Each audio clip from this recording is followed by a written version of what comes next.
ವೇದಿಕೆಗೆ ಆಹ್ವಾನಿಸ್ತಾ ಇದ್ದೇನೆ.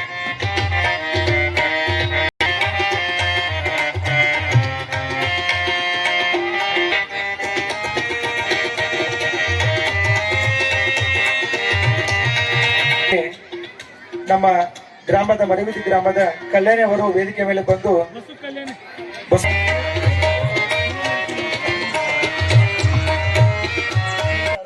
ವಿಜಯಪುರ ಜಿಲ್ಲೆಯ ಜಿಲ್ಲಾ ಪಂಚಾಯತ್ ಮಾಜಿ ಅಧ್ಯಕ್ಷರು, ಹಾಗೆ ಪ್ರಸ್ತುತ ನಮ್ಮ ಶ್ರೀ ಅಡವಿ ಸಿದ್ದೇಶ್ವರ ವಿದ್ಯಾಪೀಠದ ನಿರ್ದೇಶಕರಾಗಿ ತಮ್ಮ ಒಂದು ಛಾಪನ್ನ ಮೂಡಿಸ್ತಾ ಇದ್ದಾರೆ. ಅದೇ ರೀತಿಯಾಗಿ ಈ ಒಂದು ವೇದಿಕೆ ಮೇಲೆ ಇರುವ ಮತ್ತೋರ್ವ ಮುಖ್ಯ ಅತಿಥಿಗಳು ಆರ್.ಜಿ. ಮಗ್ದುಮ್ ಅವರು. ಇವರು ಕೂಡ ಒಂದು ಪ್ರಗತಿಪರ ರೈತರು ಅಂತ ಹೇಳ್ಬೋದು. ಇವರು ಕೂಡ ಈ ಒಂದು ನಮ್ಮ ಕಾರ್ಯಕ್ರಮಕ್ಕೆ ಬಂದು ಒಂದು ಶೋಭೆಯನ್ನು ತಂದಿದ್ದಾರೆ. ಇದು ಒಂದು ನನ್ನ ಕಿರುಪರಿಚಯ, ಮುಖ್ಯ ಅತಿಥಿಗೆ ಒಂದು ಕಿರುಪರಿಚಯ. ಅದೇ ರೀತಿಯಾಗಿ ಈ ಒಂದು ಕಾರ್ಯಕ್ರಮದಲ್ಲಿ ಉಪನ್ಯಾಸವನ್ನು ನೀಡಲು ಬಂದಿರತಕ್ಕಂತಹ ಶ್ರೀಯುತ ಚಿದಾನಂದ ಜರಿಮಠ ಅವರು.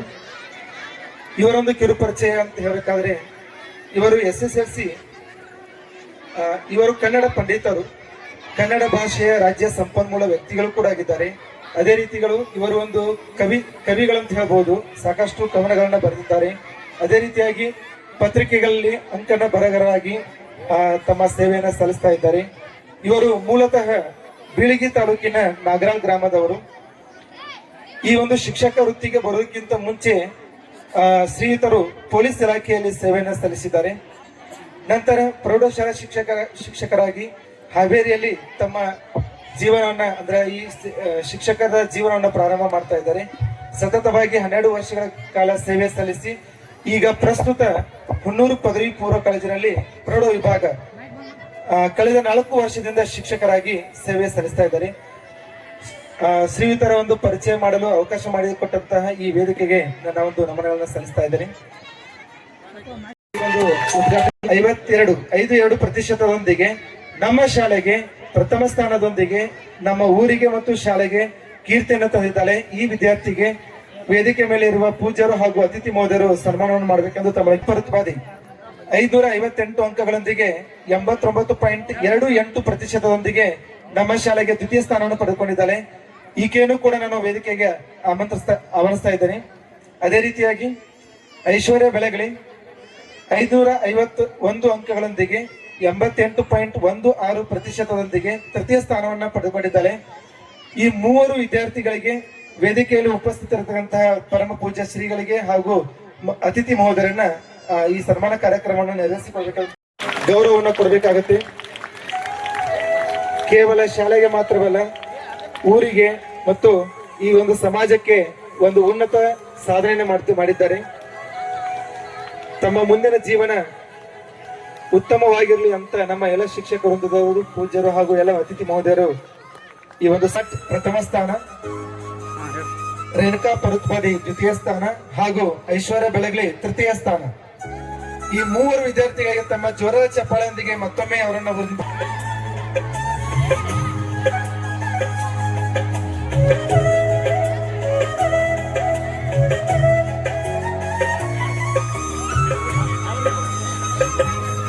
ಶ್ರೀಗಳ ಬಗ್ಗೆ ಹಾಗೂ ತನ್ನ ಕಲಿತಿರುವ ಒಂದು ಅನುಭವದ ಬುದ್ಧಿಯನ್ನ ತಮ್ಮೊಂದಿಗೆ ಹಂಚಿಕೊಂಡಿರ್ತಕ್ಕಂತಹ ದಾನೇಶ್ವರಿ ಹಿರೇಮಠ ವಿದ್ಯಾರ್ಥಿಗಳಿಗೆ ಧನ್ಯವಾದಗಳು. ಈ ವರ್ಷ 2025-26ನೇ ಸಾಲಿನ ವಾರ್ಷಿಕ ಕ್ರೀಡಾಕೂಟಗಳ ಹಾಗೂ ಸಾಂಸ್ಕೃತಿಕ ಕಾರ್ಯಕ್ರಮಗಳಲ್ಲಿ ಉತ್ತಮ ಸಾಧನೆಗೈದಂತಹ ವಿದ್ಯಾರ್ಥಿನಿಯರಿಗೆ ವೇದಿಕೆ ಮೇಲಿರುವ ಪೂಜ್ಯರು ಹಾಗೂ ಎಲ್ಲ ಅತಿಥಿ ಮಹೋದಯರು ಹಾಗೂ ನಮ್ಮೆಲ್ಲ ಶಿಕ್ಷಕರು ಈ ಒಂದು ಪ್ರಶಸ್ತಿ ಪ್ರದಾನ ಕಾರ್ಯಕ್ರಮವನ್ನು ನೆರವೇರಿಸಿಕೊಡ್ಬೇಕೆಂದು ನಾನು ಕೇಳ್ಕೊತಾ ಇದ್ದೇನೆ. ಆಚರಣೆ ಮಾಡಿದ್ದೇವೆ. ಇದರ ಅಂಗವಾಗಿ ನಮ್ಮ ಶಾಲೆಯ ಸಾಕಷ್ಟು ವಿದ್ಯಾರ್ಥಿಗಳು ಈ ಒಂದು ಕ್ರೀಡೆಯಲ್ಲಿ ಭಾಗವಹಿಸಿದ್ದಾರೆ ಮತ್ತು ಸಾಂಸ್ಕೃತಿಕ ಕಾರ್ಯಕ್ರಮದಲ್ಲಿ ಕೂಡ ಭಾಗವಹಿಸಿದ್ದಾರೆ. ಹಾಗೆ ಅಜಯ್ ಕೋಟ್ಯಾಲ್ 10ನೇ ತರಗತಿಯ ವಿದ್ಯಾರ್ಥಿ ಗುಂಡು ಎಸೆತದಲ್ಲಿ ಪ್ರಥಮ ಸ್ಥಾನ ಬಂದಿದ್ದಾನೆ. ಅದೇ ರೀತಿಯಾಗಿ ಅದೇ ಅಜಯ್ ಕೋಟ್ಯಾಲ್ ವಿದ್ಯಾರ್ಥಿ ಚಕ್ರ ಎಸೆತದಲ್ಲಿಯೂ ಕೂಡ ಪ್ರಥಮ ಸ್ಥಾನವನ್ನು ಪಡ್ಕೊಂಡಿದ್ದಾನೆ. ಅಜಯ್ ಕೋಟ್ಯಾಲ್ 100 ಮೀಟರ್ ಓಟದಲ್ಲಿಯೂ ಕೂಡ ಪ್ರಥಮ ಸ್ಥಾನ ಪಡೆದಿದ್ದಾನೆ. ಈ ವಿದ್ಯಾರ್ಥಿ ವೇದಿಕೆ ಮೇಲೆ ಬರಬೇಕು. ಅದೇ ರೀತಿಯಾಗಿ ಅರವಿಂದ್ ಗಡ್ಡಿ 200 ಮೀಟರ್ ಓಟದಲ್ಲಿ ಪ್ರಥಮ ಸ್ಥಾನವನ್ನು ಪಡೆದುಕೊಂಡಿದ್ದಾನೆ. ಅದೇ ಅರವಿಂದ್ ಗಡ್ಡಿ ವಿದ್ಯಾರ್ಥಿ 400 ಮೀಟರ್ ಓಟದಲ್ಲಿಯೂ ಕೂಡ ಪ್ರಥಮ ಸ್ಥಾನ ಪಡೆದಿದ್ದಾನೆ. ಈ ವಿದ್ಯಾರ್ಥಿಯು ಕೂಡ ವೇದಿಕೆ ಮೇಲೆ ಬರಬೇಕು. ತದನಂತರ ಐಶ್ವರ್ಯ ಹೊರಟ್ಟಿ ವಿದ್ಯಾರ್ಥಿನಿ 9ನೇ ತರಗತಿ ವಿದ್ಯಾರ್ಥಿನಿ ಗುಂಡು ಎಸೆತದಲ್ಲಿ ಪ್ರಥಮ ಸ್ಥಾನವನ್ನು ಪಡ್ಕೊಂಡಿದ್ದಾಳೆ. ಐಶ್ವರ್ಯ ಹೊರಟ್ಟಿ ವಿದ್ಯಾರ್ಥಿನಿ ಮತ್ತೆ ಚಕ್ರ ಎಸೆತದಲ್ಲೂ ಕೂಡ ಪ್ರಥಮ ಸ್ಥಾನವನ್ನು ಪಡ್ಕೊಂಡಿದ್ದಾಳೆ. ಈ ವಿದ್ಯಾರ್ಥಿನಿಯು ಕೂಡ ವೇದಿಕೆ ಮೇಲೆ ಬಂದು ಅತಿಥಿ ಮಹೋದಯ ಮತ್ತು ಪೂಜ್ಯರಿಂದ ಸನ್ಮಾನವನ್ನ ಮಾಡಿಸ್ಕೋಬೇಕೆಂದು ತಮ್ಮನ್ನು ಕೇಳ್ಕೊತಾ ಇದ್ದೇನೆ. ಪ್ರಶಸ್ತಿ ಪ್ರದಾನ ಸಮಾರಂಭ. ಈಗ ಅತಿಥಿ ಮಹೋದಯರು ಪ್ರಶಸ್ತಿಯನ್ನ ಪ್ರದಾನ ಮಾಡ್ತಾ ಇದ್ದಾರೆ.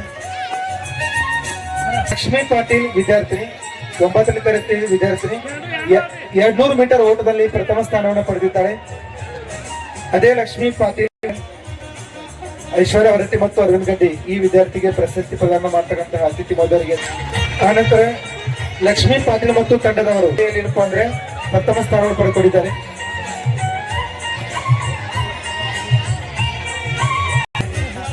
ಕಬಡ್ಡಿ ಬಾಲಕಿಯರ ಒಂದು ಕಬಡ್ಡಿ ಆಟ ಐಶ್ವರ್ಯ ಹೊರಟ್ಟಿ ಮತ್ತು ತಂಡದವರು, ಸೃಷ್ಟಿ ಗಸ್ತಿ ಮತ್ತು ತಂಡದವರು ಪ್ರಥಮ ಸ್ಥಾನವನ್ನು ಪಡೆದುಕೊಂಡಿದ್ದಾರೆ. ಉತ್ತಮ ಸಾಧನೆ ಮಾಡ್ತಕ್ಕಂಥ ವಿದ್ಯಾರ್ಥಿಗಳು.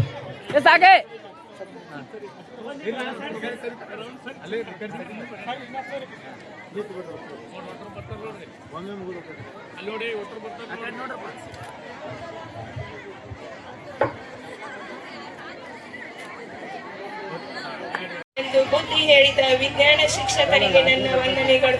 ತಪ್ಪು ಮಾಡಿದಾಗ ದಂಡಿಸಿ ದೇಹ ಗಟ್ಟಿ ಮಾಡಿದ ದೈಹಿಕ ಶಿಕ್ಷಕರಿಗೆ ನನ್ನ ವಂದನೆಗಳು.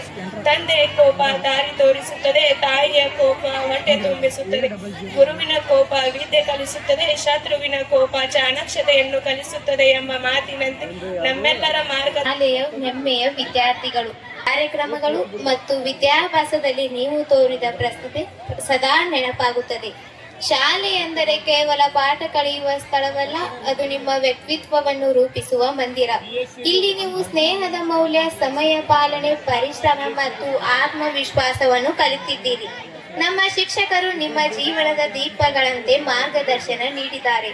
ಇಂದು ನೀವು ಈ ಶಾಲೆಯ ಗಡಿಯನ್ನು ದಾಟಿ ಹೊಸ ಹಾದಿಯಿತ್ತ ಹೆಜ್ಜೆ ಇಡುತ್ತಿದ್ದೀರಿ. ಮುಂದೆ ಸಾರ್ವಜನಿಕ ದಾರಿಯಲ್ಲಿ ನಿಂತು ನಾವು ಎಲ್ಲಿದ್ದರೂ ನೆನಪಿರಲಿ, ಈ ಶಾಲೆಯ ಹೆಸರು ಹೊಳೆಯಲಿ. ಯಶಸ್ವಿನ ಹಾದಿಯಲ್ಲಿ ನಡೆದು ಸಾಗೋಣ, ಗುರುಗಳ ಆಶೀರ್ವಾದದಿಂದ ಗೆಲುವು ಸಾಧಿಸೋಣ ಎಂದು ಹೇಳುತ್ತಾ ನನ್ನ ಪ್ರಿಯ ಹಿರಿಯರಿಗೆ ಹೃದಯಪೂರ್ವಕ ಶುಭಾಶಯಗಳನ್ನು ತಿಳಿಸುತ್ತೇನೆ.